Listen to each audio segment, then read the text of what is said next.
juin 2022. Plus précisément le 10 juin.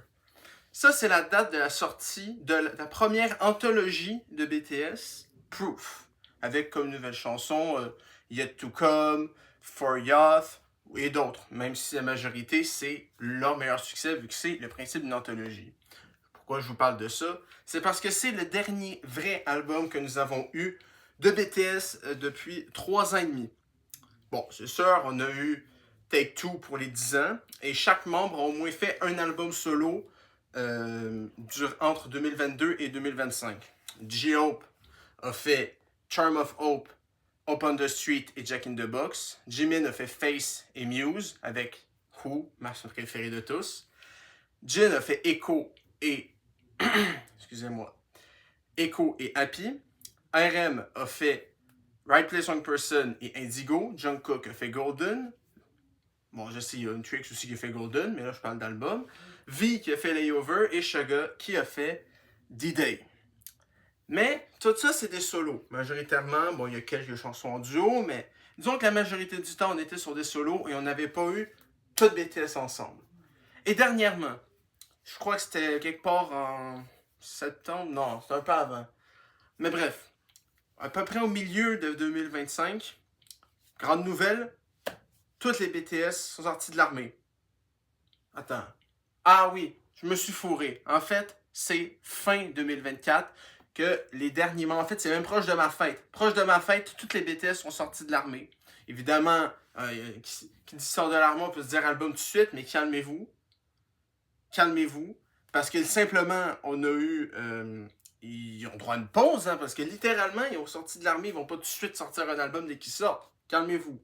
Donc, entre leur sortie et à peu près vers juin-juillet, d'après ce que je sais, hein, ils ont fait à peu près une petite pause sympathique pour se revigorer, pour avoir de l'inspiration. Et entre juillet, je crois, et septembre 2025, Arirang était en train de se produire. Et maintenant, nous sommes septembre, donc octobre, novembre, décembre, janvier, février, mars. Nous sommes une demi-année plus tard, en mars 2026. Et c'est officiel. Arirang est sorti.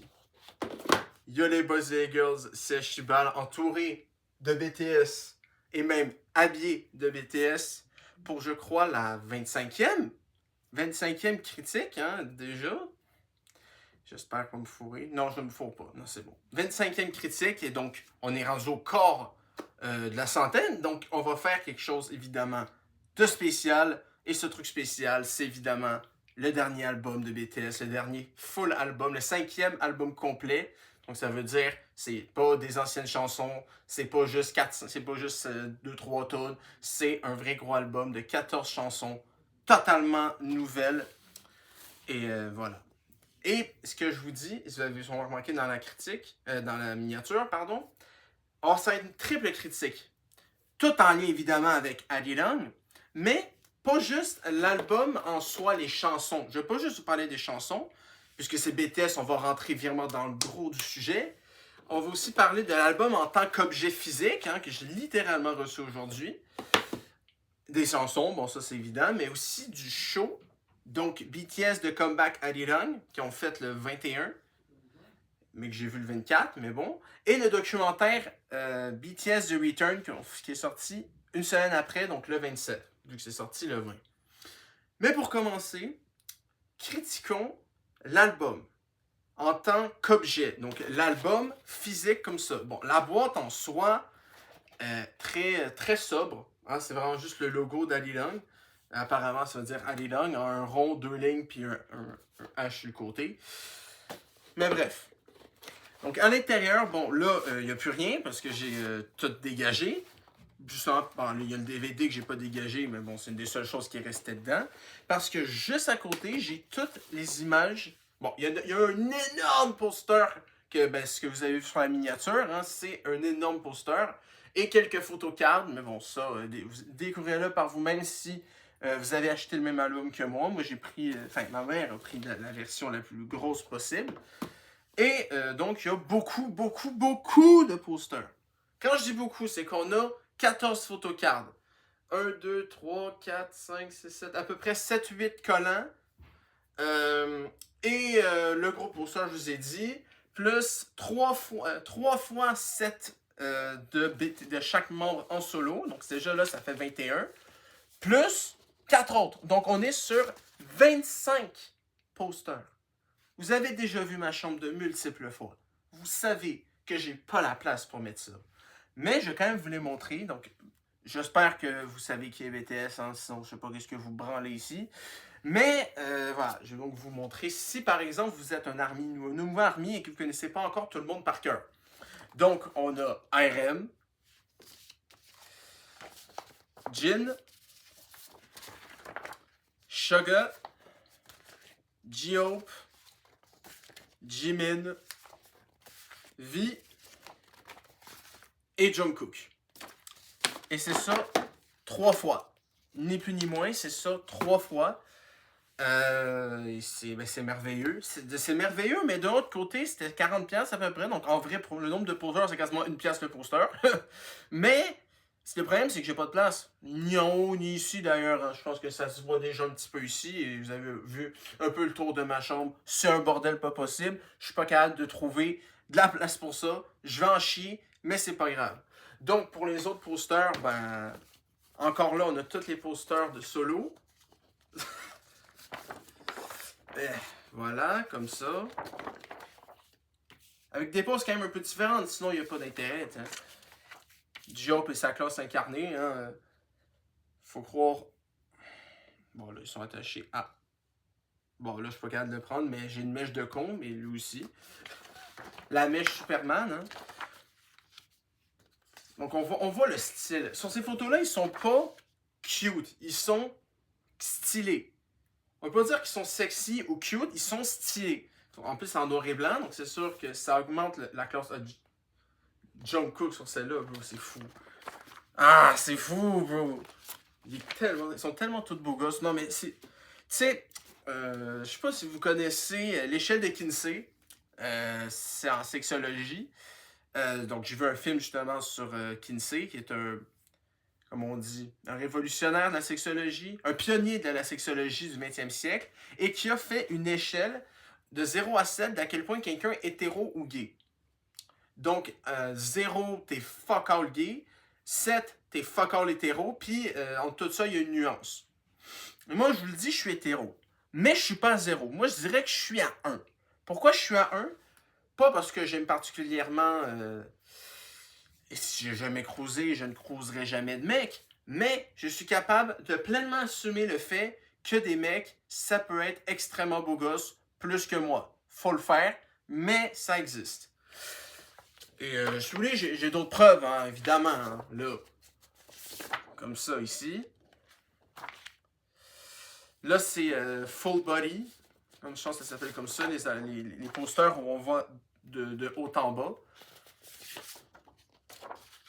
Non, mais je vous dis, c'est la classe incarnée, ces gars-là. Non, mais check, j'avais pas remarqué, garde les muscles, bro! Bon, il revient de l'armée, c'est un peu logique. Bon, ok, j'ai rien dit. Sur cette image, l'image que je viens de vous montrer, V est quand même sacrément sexy. Vous voyez, je suis capable d'assumer totalement. Fait que pour moi, sur l'échelle de Kinsey, je suis à 1. Fait que je te dis que je suis fuck all gay, mais que voilà, je suis capable d'assumer que des mecs sont beaux gosses. Et promis, ça c'est les dernières images, mais ça c'est toute la gang. Donc, c'est tout en noir et blanc. Hein. Attendez-vous pas à avoir des couleurs. Même sur l'autre que vous avez vu, non. Il y a 7 photocards, il y a des couleurs, mais le reste, c'est tout en noir et blanc. Même s'il y a plusieurs versions. Hein. C'est le délire des albums de K-pop. Pour moi, c'est un peu inutile d'acheter 3 ou 4 versions d'un album. Vous faites ce que vous voulez, mais moi, c'est pas trop mon délire d'acheter 4 fois la même affaire. Juste pour avoir des images différentes. Surtout que déjà, une, c'est bien assez, même trop, voire. Mais ouais, il y a plusieurs versions. Si celle-là vous plaît pas, vous n'êtes pas dans le noir et blanc, ben vous prenez une autre qui c'est pas du noir et blanc. Donc, dernières images. Donc là, c'est tout le groupe ensemble. Je vais pas tout répéter. Hein. Je pense que vous commencez à connaître. Surtout si vous avez lu avec moi Beyond the Story, qui fait dans l'histoire de No More Dream jusqu'à Yet to Come. Bon, évidemment, il n'y a pas Ali Lang, mais c'est sorti en 2023, c'est un peu normal. Donc, si on parle de l'album en termes physiques, l'objet, et on a déjà passé 10 minutes sur juste l'album, on est sur quelque chose de très beau. Les BTS, ils vont jamais downgrade au niveau de la beauté, ça c'est certain. Là, ils sont tous trentenaires, à part Jungkook qui va l'être en 2027. Mais voilà, en termes d'album physique, c'est merveilleux. Et vous savez quoi? Je vais vous parler de l'album, les musiques, à la fin. Parce que j'ai un avis qui est assez spécial. Je l'ai dit la semaine dernière, j'ai un avis qui n'est pas celui qu'on pense de quelqu'un qui a BTS tatoué sur le corps, en chandail, en poster multiples et tous les albums. Mais bon, commençons par le show et le documentaire. Ces deux trucs-là, déjà, si vous me suivez sur les deux box, vous savez qu'ils sont sur les deux box. Les deux ont une moyenne de 4.4, comme à peu près tous les autres trucs de BTS. J'ai rien vu de BTS en bas de 4.1. C'est simple, ils ont tout le temps entre 82 et 90%. Tout le temps.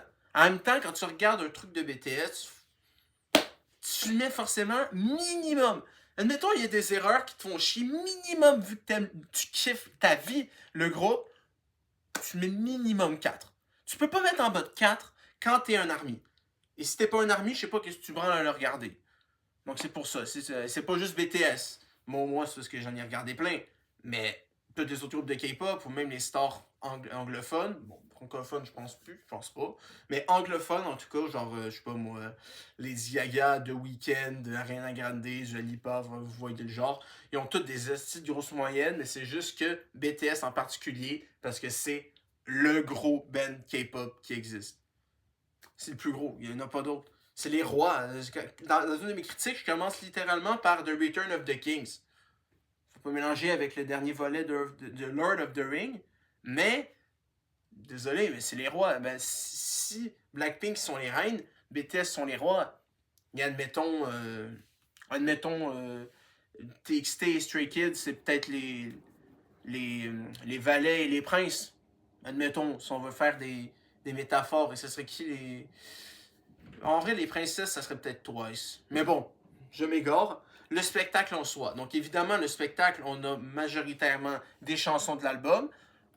Je dirais à peu près 60%, mais on a quand même le retour de certaines grosses chansons du groupe, comme évidemment Dynamite et Butter, au grand plaisir de mon père qui connaît littéralement juste ces deux-là. Microcosmos, Mic Drop. Donc on a des classiques, mais on a aussi évidemment les nouvelles. Et ce show-là, il était évidemment très spécial parce qu'il a réuni plus de 100 000 personnes à Séoul.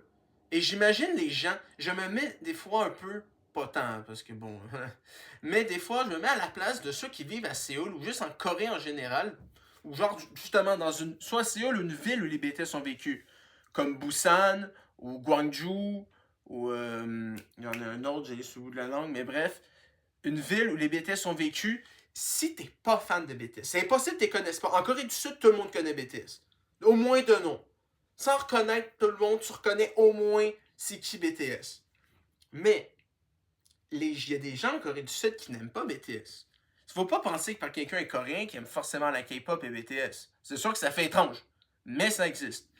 Et je me mets à la place d'eux. Surtout ceux qui étaient dans le coin où le show s'est fait. 100 000 personnes, une rue complète fermée. Évidemment avec plein d'écrans. On en parle de ceux qui n'ont pas eu beaucoup de sommeil cette soirée-là. Non, mais c'était pas forcément bruyant en soi, mais t'imagines, tu peux pas sortir, t'es littéralement confiné chez toi parce que BTS sont venus.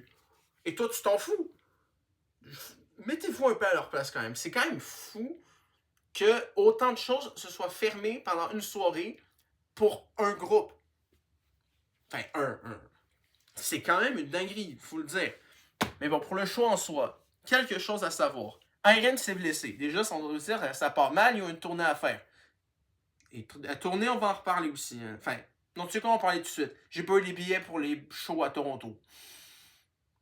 Mais en même temps, il fallait s'en douter, il fallait une genre de carte Weavers ou je sais pas trop quoi. C'était fucké, bro, j'ai rien compris. Et même à là, il y a juste 2 dates à Toronto. Donc, c'est les 2 seules dates au Canada de tout. Il n'y a pas Montréal, il n'y a pas Vancouver, il n'y a pas Ottawa, il n'y a pas Québec, il n'y a rien d'autre. Je suis désolé, mais je suis pas très juste quand les US ils en ont 25, puis que la France en ont 5. C'est pas juste pour nous d'en avoir juste 2. On peut se dire, ah, va aux US. Ben oui, j'allais aux US dans la situation actuelle. Prends-moi pas pour un cave. J'irai jamais encourager Trump. Et j'aurais jamais cru dire son nom dans une critique de BTS, mais on y est là. Je n'irai jamais aux US. Ou s'il réélit quelqu'un d'assez intelligent pour déjà bannir les... Bon, ok, j'arrête. Trop politique. Trop politique. Mais ce que je veux dire, c'est que c'est pas juste qu'il y a juste 2 dates au Canada. Parce que j'ai réussi à les foirer, évidemment.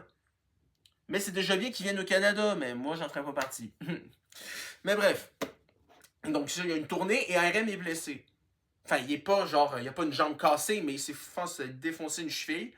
Donc, pendant le show, il dansait pas vraiment. Soit il était sur le teco assis, soit il était debout, mais il restait assez statique. Fait que c'était un peu triste pour lui. Honnêtement, on avait un peu pitié d'RM. Mais en choix, le spectacle n'a pas été gâché du tout pour ça. L'ambiance était au rendez-vous. Les habits étaient formidables. Pas du tout approprié pour danser, mais formidable. C'est vraiment, je l'ai écrit dans ma critique, c'est un défilé de mode. C'était un fucking défilé de mode, ces vêtements-là. Je te dis, ces vêtements-là sur n'importe qui de blanc, tout simplement, ou juste de pas stylé, ou juste d'un random, hein, comme moi, hein, ou n'importe qui que je connais, parce que je connais personne de célèbre. Mais là, ça reste à voir. Genre Simon, mais bon, je vais pas reparler encore de Simon, j'en ai assez parlé. Ce que je veux dire dans ce truc-là, c'est que personne porterait, à part peut-être d'autres membres d'autres groupes de K-pop, là, mais ce que je veux dire, c'est que des gens stylés peuvent porter ça, mais nous, c'est mort. Et sur BTS, ça fonctionne parfaitement. Vous allez voir, c'est vraiment très monochrome, mais on a des gros baggy jeans troués, des vestes, des écharpes, des chaînes. C'est fou. C'est incroyable. Et les performances aussi, évidemment, autant les nouvelles chansons que les anciennes. Donc, évidemment, si vous êtes dans BTS, je peux vous conseiller. Même si vous n'êtes pas fan de l'album, et comme je disais, on va en reparler. Même si vous n'êtes pas fan de l'album, juste revoir BTS tout ensemble et s'amuser, danser, chauffer le public, profiter avec eux. Déjà là, on est sur quelque chose de formidable. Donc, allez regarder. Si vous êtes un ARMY, c'est impossible que vous manquiez ça. Après ça, il y a eu le 27, donc BTS The Return, qui est le documentaire sur tout le processus de création des 14 chansons de Arirang. Et donc, on va commencer un peu l'album vite fait, mais juste parler du titre et des chansons. Enfin, des titres et dans l'album et du titre des chansons. Donc, Arirang, déjà, il y a fait une chanson, je pense, en 2017-2018 qui s'appelle Arirang. Et ce que c'est Arirang, en fait, c'est pas exactement l'hymne de Corée du Sud, mais c'est quelque chose qui est rentré dans le patrimoine immatériel de l'UNESCO. Donc, des trucs vraiment à protéger à tout prix. Et c'est une chanson traditionnelle qui existe depuis presque un millénaire. Je pense que ça existe depuis 1100, 1200, quelque part là-dedans. Donc, c'est devenu une chanson traditionnelle extrêmement connue. Et c'est aussi, je ne me rappelle pas exactement de la définition pure, parce que c'est pas un mot qui se traduit en français, arirang, mais c'est genre, je pense que ça veut dire genre le bonheur de retrouver ceux avec qui on s'était séparés. Genre, littéralement BTS, quoi. Ils sont quittés pendant 3-4 ans, et là, ils sont revenus ensemble. Donc, c'est un peu ça, arirang. C'est le bonheur de retrouver des gens qu'on n'a pas vus depuis longtemps. C'est un peu ça. Et pour les chansons, juste pour vous dire les titres, il y a Body to Body, Hooligan, qui était un genre des gens assez excités, disons, des gens tapageurs. Aliens, FYE, moi je dis FYE parce que c'est plus facile à dire, parce que la chanson à la base c'est Fire, sauf qu'ils ont déjà fait Fire, hein, si vous le savez très bien. Et donc ils ont fait Fire, je sais pas trop comment on le dit, mais moi je dis FYE, comme ça je prends pas de chance. Et non, ça veut pas dire fuck yourself, Adriel. Hein, je vous le dis au moins, c'est. Au moins. 2.0 ou 2.0. Number 29, ça c'est très spécial. On va en reparler. Ils n'ont pas parlé de ça. Ils ont surtout parlé de Body to Body et de la title track, c'est-à-dire Swim. Merry Go Round, c'est en gros un carrousel. Normal, Like Animals, j'en reparle aussi, mais c'est ma préférée. They Don't Know About Us, One More Night, Please et Into the Sun. Donc, ça, c'est tout l'album en gros. Et les 5 premières chansons, c'est principalement rappé. Et les 1, 2, 3, 4, 5, 6, enfin les 8 après Number 29, c'est des chansons plus chantées. Mais ça, c'est en parler après. Donc le documentaire, c'est déjà le retour toute la gang. Et on dirait vraiment une bande de potes qui se retrouvent après des années à pu se parler. Bon, c'est des années. Techniquement, 3 ans, c'est des années. Bon, je pense qu'ils sont quand même un peu parlé, mais qui se sont revus. C'est littéralement c'est le principe de Arirang, c'est retrouver ceux qu'on a perdus auparavant. Donc, c'est une belle métaphore. C'était très beau à voir le retour tout ensemble parce que ils disent eux-mêmes c'est une seconde famille pour eux. Et je pense que ça, c'est le stade le plus élevé que tu peux avoir de connaissance avec quelqu'un qui n'est pas de ta famille. Pour moi, il y a juste des gens que tu connais vite fait, genre que tu as croisé quelquefois, genre des collègues de travail. Enfin, ça dépend des collègues, mais genre moi, mettons à Masso, les gens avec qui j'ai massé, je vais pas les revoir après, même s'ils étaient sympas et bienveillants et tout. On va en reparler dans 2 semaines. Mais voilà, c'est pas des gens que je reverrai quotidiennement. Après ça, il y a les amis. Donc, enfin, les amis, juste ceux que t'es capable de parler un minimum de temps avec eux, voilà. Il y a des meilleurs amis, des amis proches, comme moi avec Nick ou Albert. Et dernier stade, c'est la deuxième famille. Mais bon, c'est rare que c'est juste avec une personne. Disons que c'est souvent avec 2 ou 3, que ça fasse un minimum un groupe de 3, 4, 5. Et donc BTS saison 7, donc littéralement, ils disent dans le truc, c'est une seconde famille pour eux tellement ils sont rendus proches. Ça fait quand même 13 ans. Quand ça a commencé, Jungkook avait à peine 15 ans. Et bon, oui, Jin avait 21, mais il était quand même relativement jeune. Et où je suis rendu dans ma vie, je suis à peu près à l'âge de Suga, J-Hope quand ils ont commencé, c'est pour dire. Et donc, évidemment, comme j'ai dit, vous allez lire ma critique en les deux, comme j'ai dit. Mais ce que j'ai particulièrement aimé, c'est le mélange entre moments très fun, genre juste ils jouent au volleyball, ils parlent, ils vont dans la piscine, voilà, des moments d'amitié, des moments purs voilà, d'amitié et des moments sérieux au studio avec des grosses figures hein, comme et soulier pas de jeu de mots, des gens importants pour BTS. Donc, il y a P-Dog, qui est le producteur musical. Bon, c'est pas le seul, mais c'est le seul, je me souviens du nom, en tout cas, puis c'est le principal, qui fait donc les musiques en soi. Il y a les BTS qui participent aussi, mais c'est lui qui fait principalement l'instrumental. Même si, bon, les autres participent aussi, mais bref. Et dans Bang Si-Hyuk, ou non, c'est Bang PD, je crois, mais bon.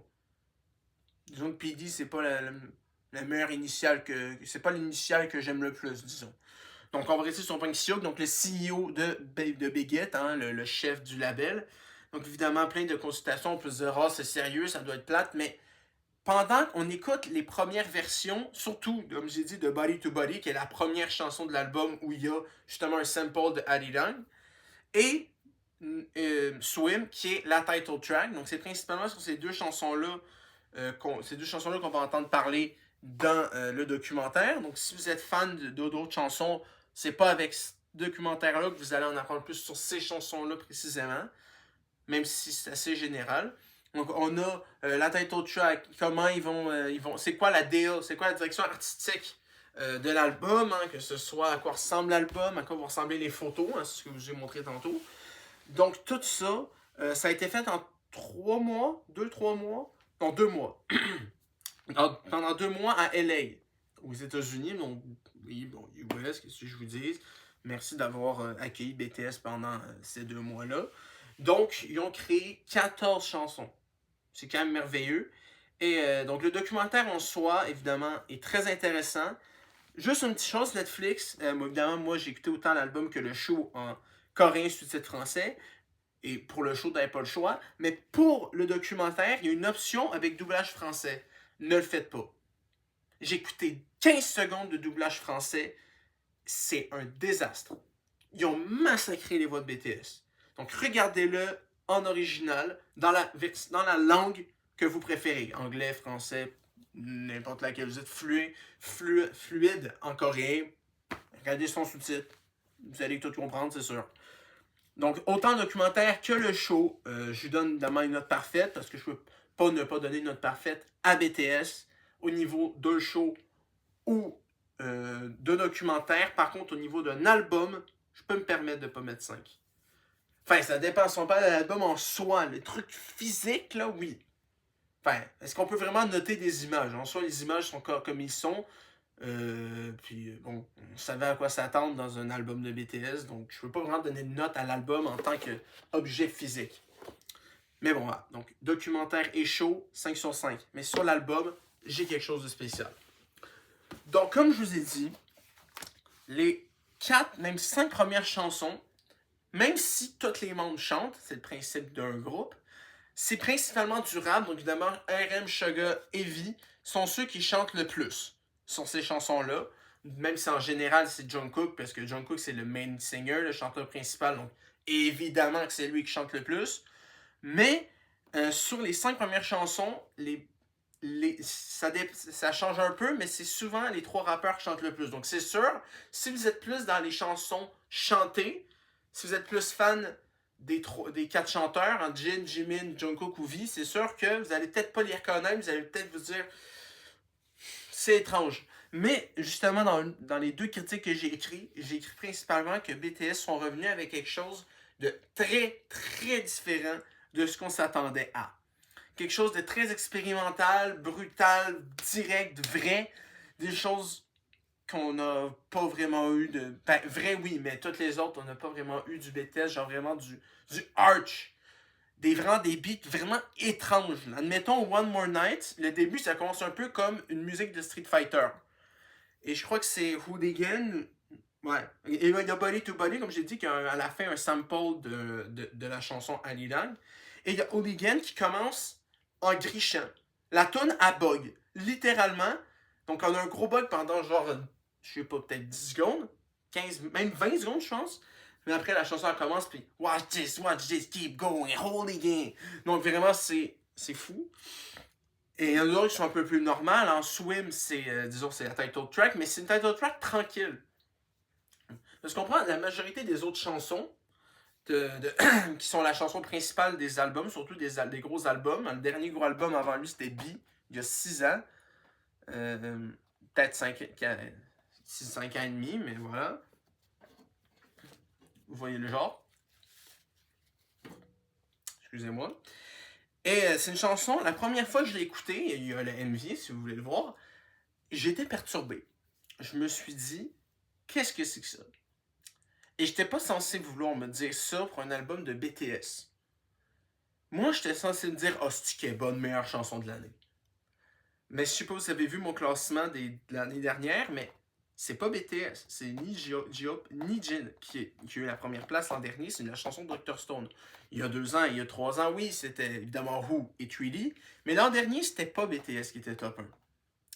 Et cette année, pour l'instant encore, même si j'ai rajouté 6 chansons, Body to Body, Hooligan, Swim, Like Animals et One More Night, merde, on est moqué une. Body to Body, Hooligan, Swim, Like Animal, One More Night. Il y en a une que je me souviens plus. Ah, Fire, c'est vrai. Donc, ces 6 chansons-là. Ce qui me perturbe, c'est qu'ils sont toutes dans mon top 20 de l'année, mais aucune n'est dans le top 10. Le plus haut, c'est en top 11. Et vous vous rendez compte qu'il y a juste 6 chansons. Bon, c'est sûr, Number 29, c'était normal que je la mette pas. Mais les 13 autres, moi, je m'attendais à toutes les mettre. Et j'en ai seulement mis 6 sur 13. C'est même pas la moitié. Bon, ça peut toujours changer. Mais ma première impression, donc l'impression que j'ai actuellement pour ma critique, maintenant, en ce moment même, actuellement, ici, le 30 mars, c'est que j'ai juste 6 tunes et aucune n'est dans le top 10. Pourquoi? Je l'ai dit, l'album est très expérimental. On reconnaît les voix de BTS, même s'il y a quand même de l'autotune. Bon, moi, ça me dérange pas tant, mais je peux comprendre des gens qui peuvent critiquer ça. Mais, je m'attendais à plus aimer. Je m'attendais à plus aimer et qu'une des chansons soit directement propulsée en top 1 de l'année. Mais sachez que pour l'instant, mon top 1 de l'année, c'est un chanteur américano-vietnamien que je connaissais fuck all le 1er janvier. Et là, j'ai 2 tunes de lui, dont une qui est ma préférée de l'année. Donc, on peut s'attendre à n'importe quoi. Ça va changer, j'en suis sûr que ça va changer. On va avoir T.O.P. à la fin de la semaine, on a TXT qui sort un album. Donc, on va avoir des nouveaux trucs, on va avoir des trucs intéressants, mais des belles surprises, évidemment. Mais BTS, c'est ça qui nous offre cette année. Évidemment, il va y avoir d'autres... C'est 2.0, ça le dit. C'est un album qui part la deuxième version de BTS, la partie post-hiatus du service militaire. Eh bien, moi, je trouve que ça commence bien, mais justement, juste bien. Pas extraordinaire. Bon, évidemment, Swim est la chanson de K-pop la plus vue de l'année. Évidemment, Go et pas de Blackpink qui est pas loin derrière, mais voilà. Et le pire, c'est que j'ai juste écouté Swim la première journée. Après, j'étais allé faire des stages. Et juste écouté le lendemain. Le lendemain, j'ai écouté l'album. Et là, je l'ai écouté et je me dis, il n'y en a pas. Ben oui, il y en a que j'ai mis dans ma liste, comme j'ai dit. Mais il n'y en a aucune qui me donne l'impression qu'il va finir top 1. Et ça, c'est grave. Parce que, je vous rappelle, j'ai tout ça. J'en ai plein d'autres. J'ai tatouage, j'ai un chandail, j'ai plein de trucs. J'ai tous les albums. Et là, je me dis, l'album est pas si fou que ça. La première écoute de Swim, je lui donnais un 7 sur 10. C'est mauvais pour BTS, 7 sur 10. J'ai écouté l'album complet. Je l'ai écouté 2-3 fois. Enfin, j'ai écouté 2 fois l'album au complet, puis j'ai écouté 3-4 fois les 5-6 que j'ai mis. Après coup, évidemment, ma note augmente. Je vais vous la donner tantôt. Mais, déjà, je vous le dis d'avance, c'est pas mon album préféré de BTS. Et en vrai, je sais même pas c'est quoi mon album préféré de BTS, mais je sais que c'est pas celui-là. Est-ce que c'est Wings parce que Blood, Sweat and Tears? Est-ce que c'est Map of the Soul Persona parce que j'ai toutes les tunes? Est-ce que c'est Yet to Come, Yet to Come Proof avec Yet to Come qui est la grosse anthologie? J'en ai aucune idée. Mais je sais que c'est pas celui-là. Parce que c'est des sonorités étranges que j'ai pas l'impression qu'ils sont vraiment à aimer du premier coup. Je sais pas trop comment l'expliquer, mais c'est des chansons que t'aimes en écoutant de plus en plus. C'est pas des coups de cœur immédiats. Je vais vous parler des chansons que moi j'ai mis. Mon Swim, j'en ai déjà parlé. C'est une chanson assez smooth, assez tranquille en général. Body to Body, ça introduit à l'album. Et je dirais que les 3-4 chansons du début de l'album en niveau rap, qui ont vraiment des sonorités uniques, expérimentales. Moi j'ai dit les Bug Down Hooligan, Fire, c'est un beat super rapide. Voilà, vous voyez le genre. Et Body to Body échappe pas à la règle. Hooligan, c'est vraiment la chanson la plus rap de tout l'album. Fire, FYA aussi. Et je dirais que les deux chansons, bon, évidemment Swim, évidemment, j'ai aimé Swim après coup, je l'ai écouté 3-4 fois et maintenant je peux vous le chanter. Hein. Swim, Swim, water off your skin, Swim, Swim, I just wanna dive, I just wanna dive. Donc évidemment que je l'ai en tête. Comme j'ai Hooligan en tête, Everything Lit is Fire. J'en ai plein dans la tête. If you wanna get animals, peu importe. Je vais pas me faire strike, j'ai pas mis les chansons, j'ai chanté carrément. One more night, one more night. Bref, j'arrête de vous faire un show. Et il y a aussi Number 29 qui est un coup de génie. C'est une chanson, plutôt un interlude, 2 minutes 38. Déjà, c'est court de base. 8 secondes, on a un son de cloche. Et pourquoi ça s'appelle numéro 29? C'est parce que c'est la 29e merveille de Corée. C'est une cloche. 8 secondes de cloche et le reste, c'est du vide. Aucun son.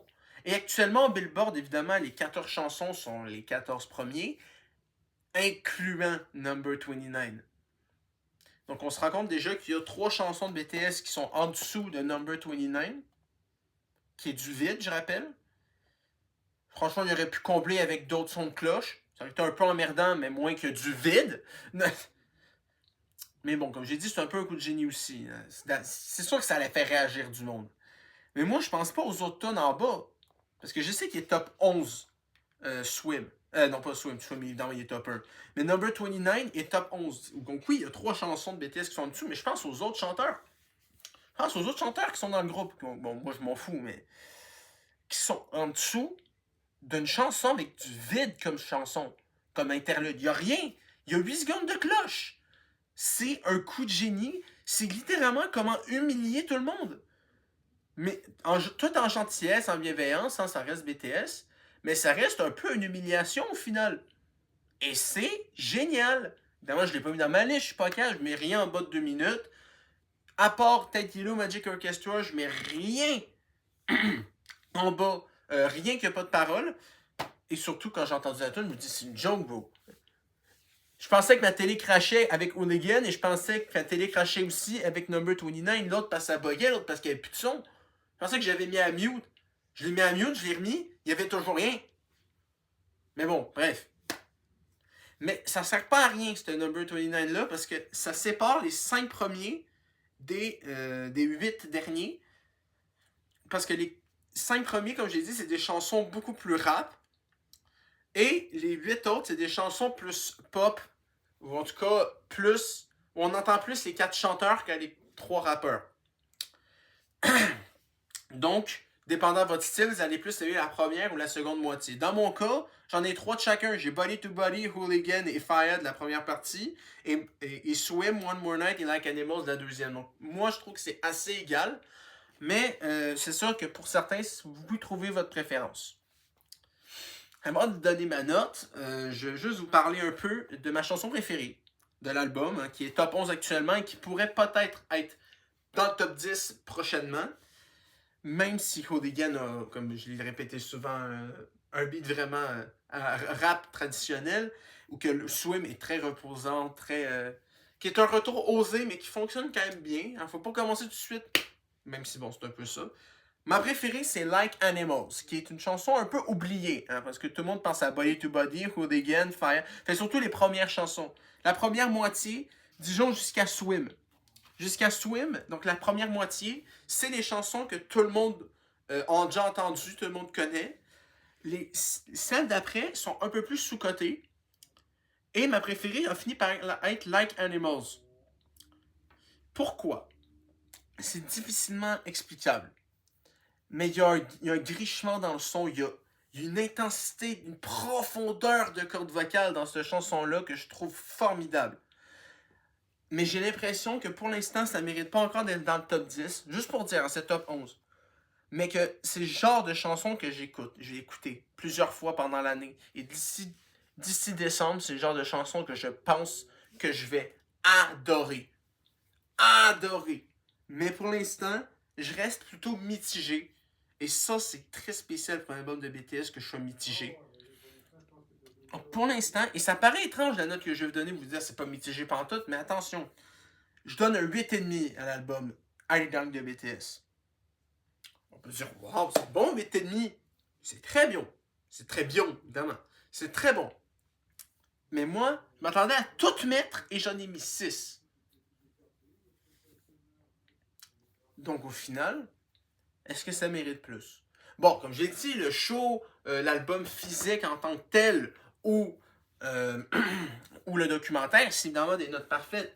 Mais l'album en soi, pour moi, pour l'instant, ici et maintenant, c'est un 8,5. C'est une note excellente, mais c'est pas la plus grosse note que je donnerais à un album de BTS. Ça arrive. Ça arrive. Et c'est sûr que je vais sûrement donner d'ici la fin de l'année au moins un 9. Mais pour l'instant, ma perception de Arirang, c'est que c'est un album de retour qui fait parfaitement son travail d'avoir fait un coup d'éclat, que ce soit avec Swim, qui est le title track, ou Number 29, qui est juste hilarant. Mais pour moi, c'est pas le meilleur. Et ça arrive. C'est pas grave. 8,5, c'est une très bonne note, c'est un très bon retour. Et je vous rappelle, c'est le premier album de la partie 2 de la carrière de BTS. Donc d'autres albums, il va en avoir. Là, ils ont essayé ce qu'ils ont fait avec ces tunes-là, mais ils vont en faire d'autres albums. D'ici, je sais pas, admettons, ils finissent leur tournée quelque part en 2027, peut-être en fin 2027, il va y avoir un nouvel album, admettons. Ou début 2028, peu importe. Là, ils viennent en sortir un. Il faut les laisser en paix et puis les laisser faire leur tournée. Là. Mais à un moment donné, ils vont sortir d'autres albums. C'est certain. Et j'espère pour moi que je vais donner plus que 8,5. 8,5, c'est excellent. Mais voilà. J'attends de voir la suite. Parce que c'est juste le premier album du retour. Donc, si vous adorez comme pas possible, que c'est votre album préféré, je suis content pour vous. Moi, c'est pas mon cas. J'ai adoré 6 chansons, mais je pensais toutes les mettre. Donc voilà. Donc note finale, 8,5. L'album est excellent, mais je m'attendais à ce qu'il soit plus que parfait. Je dis pas qu'il est imparfait non plus, pour continuer avec les métaphores de verbes, mais voilà. Faites votre propre avis. Moi, c'est un 8,5 et vous ne changerez pas mon idée. Je reste un Army passionné, que j'aurais adoré voir le show. Bon, voilà. Indienne que pourra, on sait jamais. Un moment donné à Montréal, on prie tous les jours. Mais bon. Donc, merci d'avoir écouté cette 25e critique, qui évidemment me tenait beaucoup à cœur. En ce sens, c'est la deuxième critique la plus longue, après, je crois, celle des 4 émissions québécoises. Donc, merci d'avoir écouté au complet. La semaine prochaine, comme je l'ai dit, j'ai inversé certaines choses. Donc, la semaine prochaine, ça va être le pourquoi numéro 21 sur mon expérience devant Mario Galaxy. Donc, c'est pas une critique de Mario Galaxy, mais de l'expérience que j'ai eue autour du visionnement du film. Parce que évidemment, la critique, ça va être sur les deux box. Après la semaine, donc ça va être le 6, je crois. Non, ouais, c'est ça, le 6.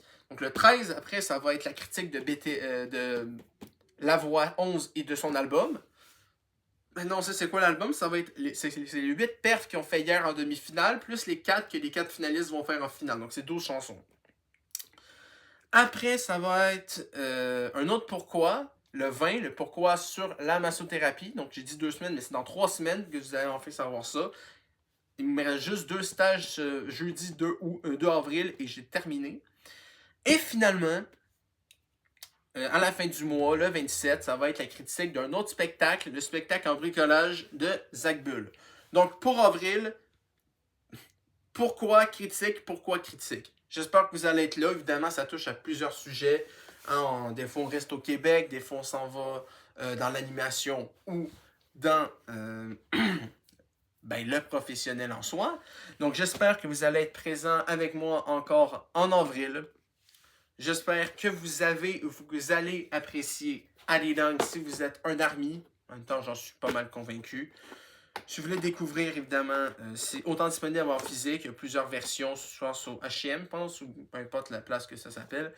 Ou juste les écouter, peu importe. Écoutez l'album, faire votre propre avis. Si vous l'adorez plus que moi, tant mieux. Si vous l'aimez moins que moi, c'est votre avis. Si vous l'aimez autant que moi, au moins, je vais avoir quelqu'un qui va me comprendre sur mon 8,5. Mais bon, merci d'avoir écouté cette vidéo-là. Je vous souhaite une bonne fin de mars et un bon début d'avril. Dieu sait que le début d'avril va être extraordinaire. Hein, on a Doro et Doro, Exo Kitty saison 3, l'autre c'est saison 2. Dr. Stone, troisième partie de la dernière saison, donc la fin de Dr. Stone. La fin de mes stages et évidemment les Amiibo et le film Mario Galaxy. Donc ça va être une semaine formidable et j'ai hâte de vous voir la semaine prochaine pour vous parler de la partie Mario Galaxy de cette semaine. Donc merci d'avoir écouté. Bonne semaine de la part de moi et des 7 BTS. Et je vous dis bonne écoute de l'album. Bonne vie, tout simplement. Bonne vie, voilà. Comment finit cette vidéo? Bonne vie.